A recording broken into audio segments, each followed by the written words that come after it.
Hello dear student, কেমন আছো? I hope প্রত্যেকে ভীষণ ভালো আছো। আমরা এখন ত্রিকোণমিতির যে 23.3 চ্যাপ্টারটা রয়েছে, ওই চ্যাপ্টারের 8-এর দাগের অঙ্কটা করব। ওকে, 8-এর দাগের অঙ্কটা কি বলেছে? আই হোপ স্ক্রিনের ওপর দেখা যাচ্ছে।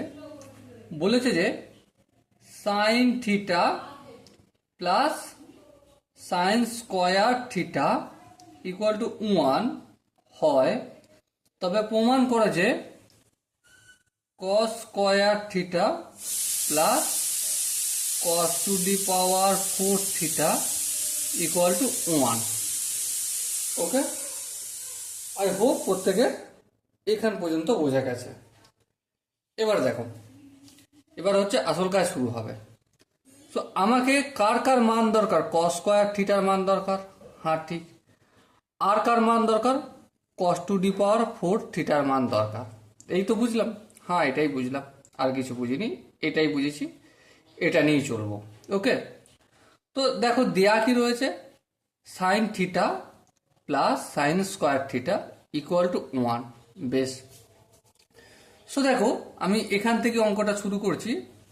Sine theta plus sign square theta equal two 1। আশা করি এখানটা বুঝতে কারো অসুবিধা নেই।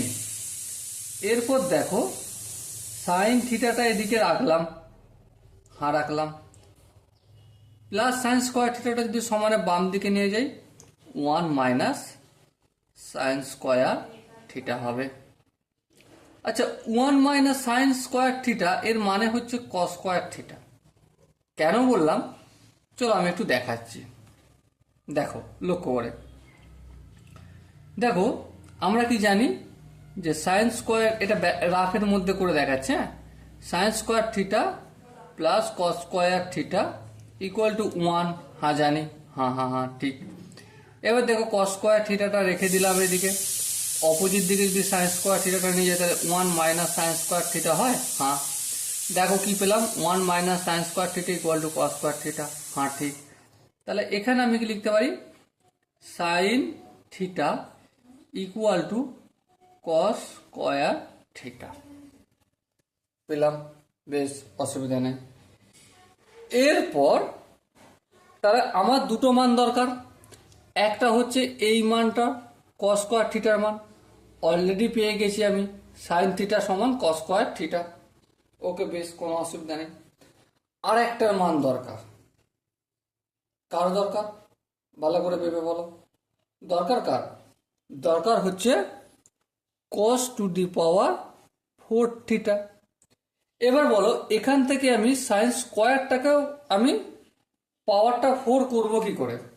সিম্পলি বোথ সাইডে আমি যদি স্কোয়ার নিয়ে নিই তাহলেই পেয়ে যাব। তাহলে চলো ফটাফট করে, আচ্ছা এখানটা আমি একটু মার্কিং করে রেখে দিই, ঠিক আছে, যাতে পরবর্তীকালে তোমাদের বোঝাতে সুবিধা হয়।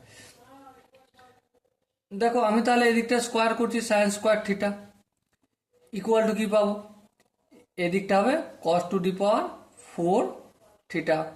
ব্র্যাকেটের মধ্যে কি লিখব, যে উভয় পক্ষকে বর্গ করে পাই। বেশ হলো। এবার দেখো একটা জিনিস ধ্যান দিয়ে তোমরা বিচার বিশ্লেষণ করো। কি বিচার বিশ্লেষণ?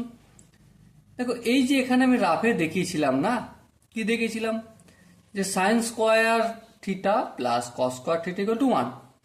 এখানে আমি কস স্কোয়ার থিটাটা রেখেছিলাম আর সাইন স্কোয়ার থিটাটাকে বাম দিক থেকে ডান দিকে রেখেছিলাম, তাই মাইনাস সাইন স্কোয়ার থিটা হয়েছিল। সাপোজ মনে করো যদি আমি সাইন স্কোয়ার থিটাটা রাখতাম তাহলে কি পেতাম, 1 মাইনাস কস স্কোয়ার থিটা পেতাম, হ্যাঁ ঠিক ঠিক, এটাও ঠিক। তাহলে এখানে দেখো এই সাইন স্কোয়ারের জায়গায় আমি কি লিখবো, 1 মাইনাস কস স্কোয়ার থিটা লিখবো, হ্যাঁ লিখি না, কোনো অসুবিধা নেই। তাহলে এখানে দেখো সাইন স্কোয়ার থিটার জায়গায় আমি কি লিখছি, 1 মাইনাস কস স্কোয়ার থিটা সমানের ডান দিকে যেমন আছে রেখে দিই, কস টু দি পাওয়ার 4 থিটা। ব্র্যাকেটের মধ্যে কি লিখবো, যে sign square theta plus cos square theta equal two 1, যেহেতু sign square theta plus cos square theta equal two 1, সেই জন্য আমি এটা পেয়েছি। হ্যাঁ ঠিক। এবার লক্ষ্য করো এই যে একটা সমানের বাম দিকে থাক। আচ্ছা, ডান দিকে যেমন cos to the power 4 theta ওটা রাখলাম। এবার দেখো বাম দিকে মাইনাস কস স্কোয়ার থিটা ছিল, হ্যাঁ ওটা সমানে বাম দিকটা ডান দিকে নিয়ে গেলে কি হয়ে যাবে, প্লাস কস স্কোয়ার থিটা। এবার কোশ্চেনটা একবার চোখ দিয়ে দেখো, ভালো করে দৃষ্টি ঘটাও। দেখো কি বলেছে, cos to the power 4 theta plus sign square theta equal two 1। দেখো সেটাই কি প্রমাণিত হয়েছে? হ্যাঁ, তাহলে এখানটা ব্র্যাকেটে লিখে দেবো প্রমাণিত। দেখো কত সহজে এবং কত সুন্দরভাবে প্রতিটা স্টেপ আমরা বুঝে বুঝে অঙ্কটা করলাম। আর এইভাবেই ত্রিকোণমিতির প্রতিটা অঙ্ক আমরা বুঝে বুঝে করব। আর প্রতিটা অঙ্ক তোমার ইউটিউবের নোটিফিকেশন পেতে গেলে কি করতে হয় আশা করি তোমাকে বোঝাতে হবে না। ওকে, শুধু সাবস্ক্রাইব আর নোটিফিকেশনের বেল আইকনটা টিপে দিলেই তোমার কাছে প্রতিটা অঙ্ক পেয়ে পৌঁছে যাবে। ওকে, চলো দেখা হচ্ছে পরের সেশনে। ততক্ষণ পর্যন্ত ভালো থেকো, সুস্থ থেকো এবং জয় হিন্দ।